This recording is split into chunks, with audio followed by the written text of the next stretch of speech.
Wisdom, the final frontier to true knowledge. Welcome to Wisdom Trek, where our mission is to create a legacy of wisdom, to seek out discernment and insights, to boldly grow where few have chosen to grow before. Hello, my friend. I am Guthrie Chamberlain, your captain on our journey to increase wisdom and create a living legacy. Thank you for joining us today as we explore wisdom on our second millennium of podcast. This is day 1323 of our trek and time for our Philosophy Friday series. Each Friday we'll ponder some of the basic truths and mysteries of life and how they can impact us in creating our living legacy. As we continue on with this trek that we call life, sometimes we have questions about life. So our Friday trek is a time where we can ask Gramps. Gramps will answer the questions you would like to ask your dad or granddad, but for whatever reason, this is not possible. No matter how old we are, I know that all of us would like the opportunity to ask Dad or Gramps questions about life in many areas. We may mix it up a bit on our Friday episodes, but we will strive to keep them down to earth and enjoyable.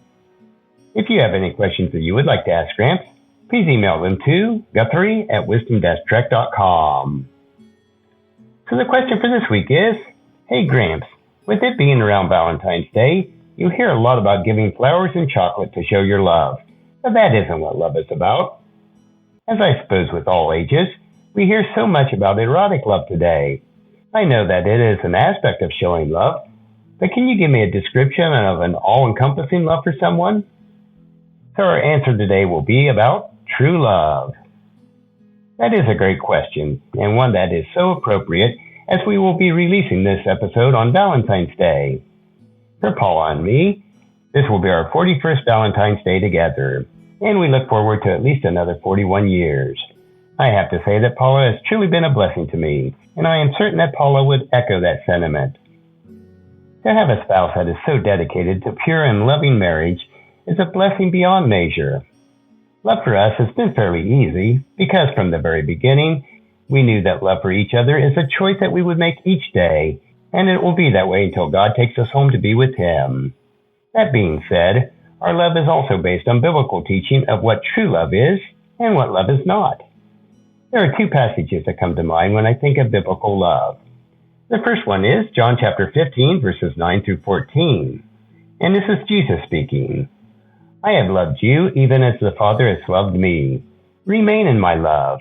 When you obey my commandments, you remain in my love, just as I obey the Father's commandments and remain in his love. I have told you these things so that you will be filled with my joy. Yes, joy will overflow. This is my commandment. Love each other in the same way I have loved you. There is no greater love than to lay one's life down for a friend. You are my friends if you do what I command. And the second passage is considered the great love chapter, which is 1 Corinthians chapter 13. I will share with you today 1 Corinthians chapter 13, verses 4 through 7. Love is patient and kind. Love is not jealous, or boastful, or proud, or rude. It does not demand its own way. It is not irritable, and it keeps no record of being wrong. It does not rejoice about injustices, but rejoice whenever truth wins out. Love never gives up. Love never loses faith. It is always hopeful and endures through every circumstance.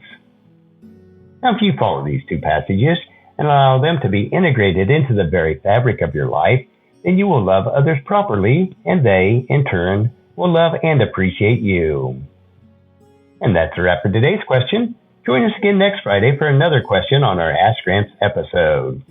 Our next trek will be Meditation Monday, where we will help you to reflect on what is most important in life.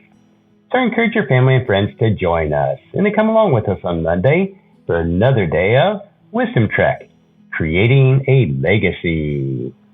If you'd like to listen to any of the past 1,322 daily treks or read the associated journals, they are all available at wisdom-trek.com. And I encourage you to subscribe to Wisdom Trek on your favorite podcast player so that each day will be downloaded to you automatically. And thank you so much for allowing me to be your guide, your mentor, but most importantly, I am your friend as I serve you through the Wisdom Trek podcasting journal each day. And as we take this trek of life together, let us always live abundantly, Love unconditionally. Listen intentionally. Learn continuously. Lend to others generously. Lead with integrity. And then leave a living legacy each day. I am Guthrie Chamberlain, reminding you to keep moving forward. Enjoy your journey and then create a great day every day. See you on Monday.